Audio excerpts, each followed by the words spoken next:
અમદાવાદ શહેરમાં taxi passing કારમાં વિદેશી દારૂની હેરાફેરી કરતા 2 આરોપીઓને સોલા હાઈકોર્ટ પોલીસે ઝડપી પાડ્યા છે।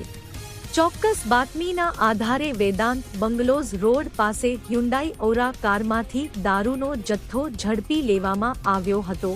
પકડાયેલા આરોપીઓની ઓળખ વિનોદભાઈ દ્વારકાધીશ વર્મા અને લલિતકુમાર કિશોરચંદ્ર ધાબલિયા તરીકે થઈ છે। પોલીસ તપાસમાં સામે આવ્યું છે કે લલિતકુમાર સામે અગાઉ પણ પ્રોહિબિશન એક્ટ હેઠળ અનેક ગુનાઓ નોંધાયેલા છે।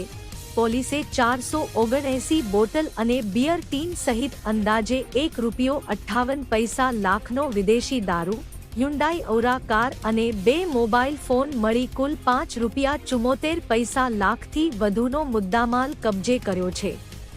સોલા હાઈકોર્ટ પોલીસે પ્રોહિબિશન એક્ટ હેઠળ ગુનો નોંધી વધુ તપાસ શરૂ કરી છે।